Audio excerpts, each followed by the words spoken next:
मंथन।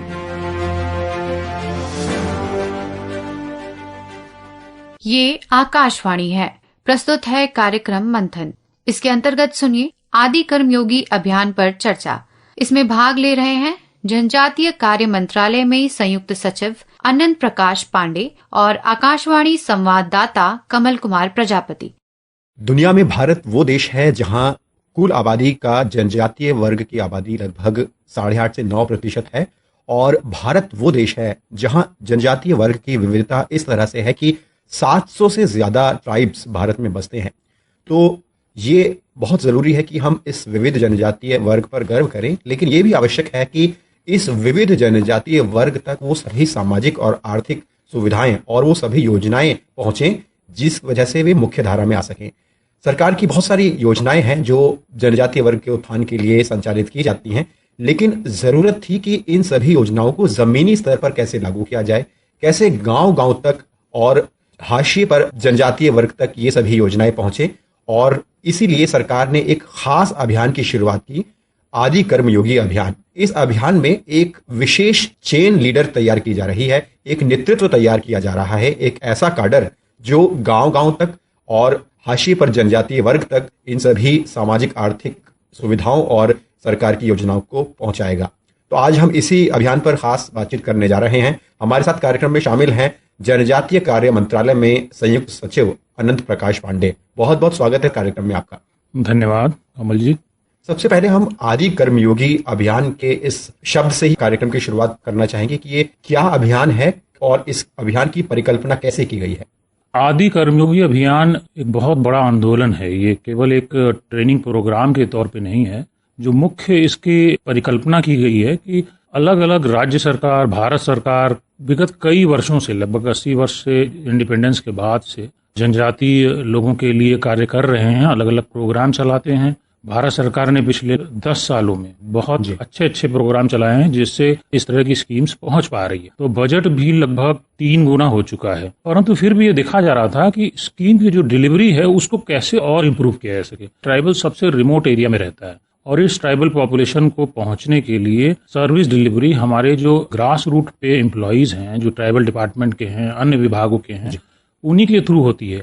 तो इस डिलीवरी को कैसे इम्प्रूव किया जा सके कि हमारे पास फंड तो है लेकिन सर्विस डिलीवरी कैसे इम्प्रूव हो। तो हम कैसे अपने जो एकदम अग्रिम पंक्ति के जो कर्मचारी हैं उनको कैसे सशक्तिकरण किया जाए। तो एक बहुत बड़ा इसका उद्देश्य है कि उनके अंदर ट्राइबल पॉपुलेशन के प्रति कैसे सेंसिटिविटी लाई जा सके, कैसे उनके उस कार्यक्रम को, जो कार्यक्रम तमाम अलग अलग मंत्रालय चला रहे हैं, लगभग 25 मंत्रालय ऐसे हैं जो अलग अलग विकास के, सोशल डेवलपमेंट के सेक्टर हैं, चाहे वो बिजली है, पानी है, सड़क है, स्वास्थ्य है, शिक्षा है, इस तरह के ये जो विभाग हैं जो बुनियादी सुविधाएं पहुंचाते हैं, उसको कैसे इम्प्रूव किया जा सके। इन्हीं जो हमारे सेट ऑफ एम्प्लॉइज हैं, जो हमारे जो कर्मचारी हैं फ्रंट लाइन में, उनको कैसे सेंसिटिव बनाया जा सके, कैसे उनके अंदर एक मोटिवेशन लाया जा सके ताकि ये सर्विस डिलीवरी इम्प्रूव हो सके। इस पूरी परिकल्पना के तहत ये जो आदि कर्मयोगी अभियान को संरक्षित किया गया है और इसमें अलग अलग टियर बनाए गए हैं ताकि न केवल ग्रास रूट लेवल लेकिन जो हमारे राज्य स्तर पे हैं उनके लिए भी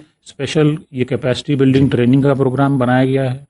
उसके बाद स्टेट लेवल से फिर वो डिस्ट्रिक्ट लेवल के जो अधिकारी हैं, चिन्हित अधिकारी, और जैसा मैंने बताया कि चूंकि अलग अलग सोशल सेक्टर के डिपार्टमेंट्स इसमें भाग लेते हैं जो ये सर्विस डिलीवरी देते हैं, तो इस पूरे प्रोग्राम के तहत हम लोगों ने 7 विभाग चिन्हित किए हैं जिनके अधिकारी कर्मचारियों को सेलेक्ट करके उनको स्टेट लेवल पे ट्रेनिंग दी गई है, फिर उनको डिस्ट्रिक्ट लेवल पे ट्रेनिंग दी जा रही है, फिर ब्लॉक लेवल पे मास्टर ट्रेनर्स तैयार किए जा रहे हैं। तो ये पूरा 3 टियर जो ट्रेनिंग है जिसके तहत लोगों के जो हमारे अधिकारी हैं उनके अंदर सबसे पहले उनके अंदर सेंसिटिविटी और मोटिवेशन और इंस्पिरेशन लाया जा रहा है कि वो अपने कार्यक्रम को सेंसिटिविटी के साथ कर सके और अच्छी तरह डिलीवरी पहुंच सके। तो जैसा कि आपने बताया इसमें अधिकारी और कर्मचारी शामिल होंगे, तो एक आंकड़ा में दिख रहा था कि 20 लाख से ज्यादा लोगों का एक काडर तैयार किया जाएगा। तो क्या इस काडर में जो आदि कर्मयोगी अभियान में शामिल होंगे, क्या यही अधिकारी और कर्मचारी शामिल होंगे या और स्टेक होल्डर्स भी शामिल होने जा रहे हैं?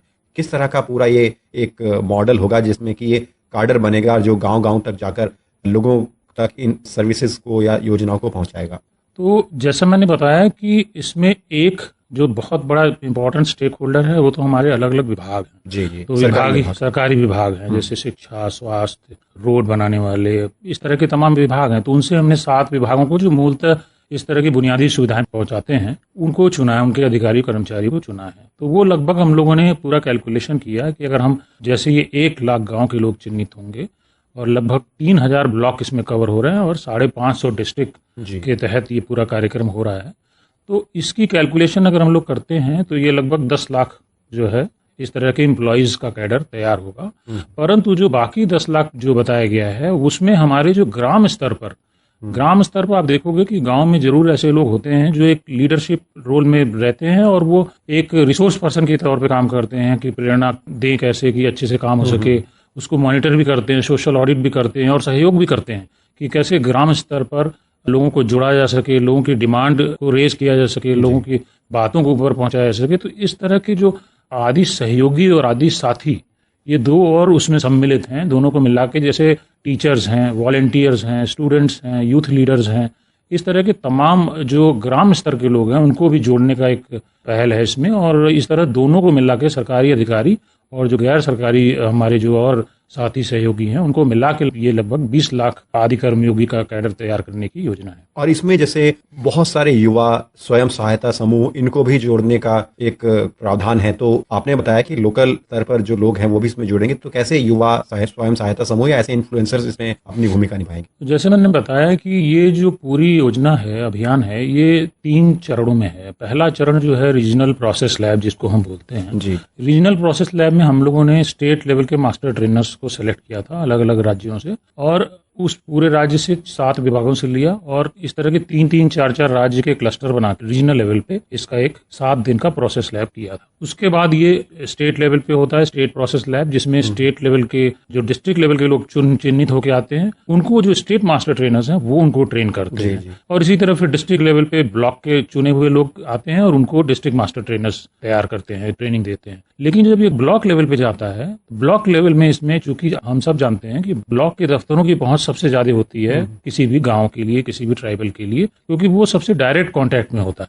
तो उस लेवल पे आने के बाद उसमें विलेज जो वर्कर्स हैं, जो यूथ लीडर्स जैसे आपने बताया कि उनको भी सम्मिलित करने की योजना है। जैसे कार्यशाला की जाएगी, उनसे सुझाव मांगे जाएंगे। तो एक ब्लॉक लेवल पे जो 2 दिन की ओरिएंटेशन और वर्कशॉप है उस दौरान हम लोग इस तरह के लोगों को जोड़ने की पूरी सोच है। और उसके बाद जब ग्राम स्तर पे जाते हैं, जो आखिरी चरण है हमारा ग्राम स्तर, वो सबसे महत्वपूर्ण है। क्यों वो महत्वपूर्ण है? क्योंकि उसी स्तर पर असली कार्य जो है डिलीवर होगा। जो सरकारी योजनाएं हैं, चाहे जो भी योजनाएं हैं, शिक्षा, स्वास्थ्य, तरह तरह की योजनाएं, ये सारी डिलीवरी जो है ग्राम स्तर पर होनी है। तो ग्राम स्तर पर जो हमारे वर्कशॉप है और जो पूरी ये ट्रेनिंग कम वर्कशॉप की कार्यशाला जो होगी, उसमें गांव के जो अच्छे मौजूद लोग होते हैं, यूथ लीडर्स हैं, उन वॉलेंटियर्स हैं जिनको आप बता रहे हैं, उनको भी शामिल करने की योजना है। और उस दौरान कई तरह की जो है कार्य योजना बनाने की भी बात है जी। इसमें एक विलेज विजन तैयार करने की भी योजना है। ये विलेज विजन क्या है, किस तरह से ये गांव के लिए एक योजना का एक खाका तैयार करने में मददगार होगा? जी, वही मैं बता रहा हूँ कि जो लास्ट चरण है विलेज लेवल, वो सबसे महत्वपूर्ण है। क्यों महत्वपूर्ण है? क्योंकि गांव का अगर कोई निवासी है तो उसके लिए सरकार क्या होती है? उसके लिए सरकार का मतलब है जो बिजली पहुंचाए, उसके लिए सरकार का मतलब है जो सड़क पहुंचा दे, जो उसको किसी प्रकार की जॉब दे दे। तो सरकार के लिए अलग अलग विभाग तो हमने बनाए हैं एडमिनिस्ट्रेटिव फंक्शनिंग के लिए। तो गांव वाले के लिए तो हर डिपार्टमेंट एक सरकार है। तो गांव के लोगों को लेकिन शामिल कैसे किया जाए, क्योंकि उनकी जरूरतें अलग है और तमाम बार हम लोग जो है योजनाएं बनाते हैं वो ऊपर टॉप डाउन हो जाती है। तो ये पूरा प्रयास ये है कि बॉटम्स अप, मतलब नीचे के सुझाव, जो असली उसके उपभोक्ता हैं, जो असली उसके उपयोग करने वाले लोग हैं, गांव के लोग, उनको कैसे उस पूरी योजना बनाने में शामिल किया जा सके। इस पूरी परिकल्पना को करते हुए जो विलेज विजन प्लान बनाने की बात हुई है कि गांव वाला अपने गांव को कैसे देखता है, आज से 10 साल बाद कैसा नजर आएगा, क्या क्या सुविधाएं उसके गांव में होनी चाहिए, किस तरह के गांव को वो परिकल्पित कर रहा है 10 साल, आने वाले 10 साल 5 साल में। ये एक उसी पूरी परिकल्पना को एक पुस्तक के रूप में जो है परिभाषित किया जाएगा, जिसको हम लोग विलेज वर्क बुक बोलेंगे। विलेज वर्क एक्शन प्लान, जो village vision building action plan है, वो उसको पूरी इस बुक में लिखा जाएगा, जो कि एक रिकॉर्ड रहेगा। वो रिकॉर्ड इस तरह से रहेगा कि उसमें गांव वाला क्या चाहता है, उसको सड़क चाहिए, उसको सड़क कितनी चौड़ी चाहिए, क्योंकि सड़कों के अपने मापदंड हैं। अगर ग्रामीण सड़क योजना तो उसकी मापदंड है कि इतने किलोमीटर तक बंद हो जाती है, लेकिन हो सकता है गांव वालों की जरूरतें ज्यादा आगे तक के लिए हों। इसी तरह की अलग अलग योजनाओं की जो जरूरतें हैं वो गांव वाला अपनी भाषा में वहां उस village workbook plan, village vision document जो बना रहे हैं उसमें डालेगा, और वो फिर विलेज डॉक्यूमेंट ब्लॉक लेवल से होते हुए फिर डिस्ट्रिक्ट लेवल से होते हुए स्टेट लेवल पे जाएगा। और पूरा प्लान ये है कि हम लोग 1 लाख गांव के विलेज विजन डॉक्यूमेंट बनेगा। 2 अक्टूबर को सभी ग्राम सभाएं इसको अप्रूव कर सकें, ये हम लोग प्रयास में हैं। सारे राज्य सरकारें बहुत समर्थन दे रही हैं इसमें। तो पूरी उम्मीद है कि ये जो 1 लाख विलेज विजन डॉक्यूमेंट जो अगर अप्रूव हो गया 2 अक्टूबर को, तो उससे न केवल नीचे के लोगों को अपनी बात कहने की मतलब एक अवसर प्रदान होगा, बल्कि इसके अलावा जो हम लोग एट द नेशनल लेवल हैं या अगर स्टेट लेवल पे हैं जो पॉलिसी बनाते हैं, पॉलिसी बनाते वक्त भी हमें बहुत कुछ सीखने को मिलेगा, बहुत कुछ जानने को मिलेगा कि गांव वालों की क्या जरूरत है। जैसे इसमें आदि सेवा केंद्रों का एक कॉन्सेप्ट है, इस बारे में भी विस्तार से बताएं कि किस तरह से ये काम करेगा, क्योंकि इस योजना के तहत इसे एक सेवाओं का वन स्टॉप सेंटर बनाने की योजना है। इस पूरे अभियान की अगर 3 मुख्य आउटकम देखें तो पहला है विलेज विजन प्लान डॉक्यूमेंट, जो बड़ा महत्वपूर्ण है। जैसे मैंने बताया कि इसमें आने वाले आपके पूरे 5-10 साल के लिए कैसा गांव चाहते हो, क्या क्या योजनाएं चाहते हैं, वो रहेगी। दूसरा जो एक बहुत महत्वपूर्ण कड़ी है वो है सेवा केंद्र, आदि सेवा केंद्र।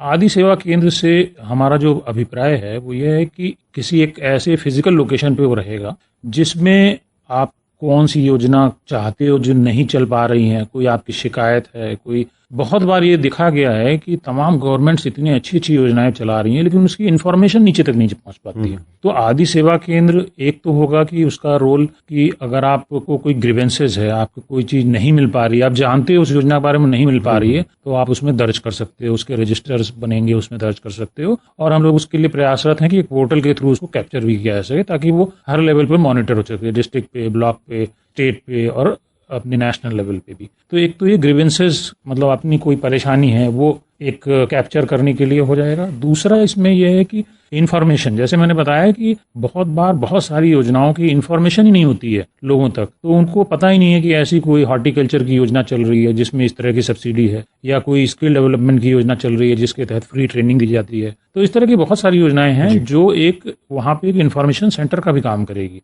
प्लस इसमें अगर सारे लोग एक साथ बैठेंगे, उसमें जो आदि सेवा केंद्र का जो एक और परिकल्पना है कि उसमें एक दिन एक बारी बारी से अलग अलग विभाग के जो हमारे कर्मयोगी बने हैं, आदि कर्मयोगी, वो आएंगे, उसमें ब्लॉक लेवल के आदि कर्मयोग बैठक करेंगे और गांव वालों के साथ डिस्कस भी करेंगे कि क्या समस्याएं हैं, कैसे दूर की जा सकती हैं। तो आपस में मिल बैठ के भी वो समाधान निकालेंगे। मैंने 3 बिंदु बताए थे।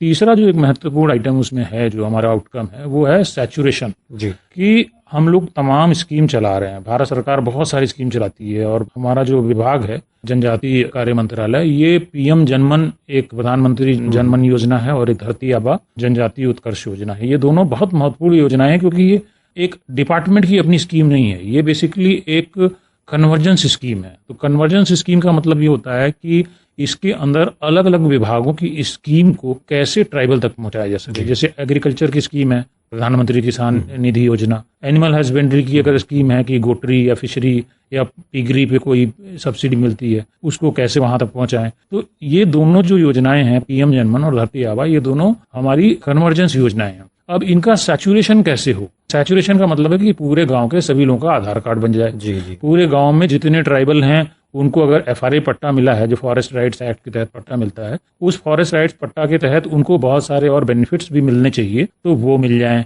तो इस तरह की जो सैचुरेशन का एक प्रयास है कि जितनी योजनाएं भारत सरकार चला रही है उन सबको एक सैचुरेशन मोड पर वहां तक पहुंचा सके ताकि ट्राइबल को सारी बेनिफिट्स मिल सकें। निश्चित तौर पर और आगे आने वाले समय में जो सरकार की बहुत सी योजनाएं हैं जिनके माध्यम से जनजातीय वर्ग को मुख्य धारा में लाने का प्रयास है और शिक्षा, स्वास्थ्य और मूलभूत जरूरतों से जनजातीय वर्ग को जोड़ने की जो कोशिश है वो आदि कर्मयोगी अभियान के जरिए उम्मीद करते हैं कि सफल होगी। बहुत बहुत धन्यवाद आप कार्यक्रम में जुड़े और इस विषय पर आपने विस्तार से हमारे श्रोताओं को जानकारी दी। धन्यवाद। अभी आप सुन रहे थे आदि कर्मयोगी अभियान पर चर्चा। इसमें भाग ले रहे थे जनजातीय कार्य मंत्रालय में संयुक्त सचिव अनंत प्रकाश पांडे और आकाशवाणी संवाददाता कमल कुमार प्रजापति।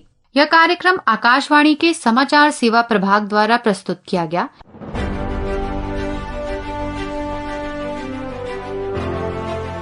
मंथन।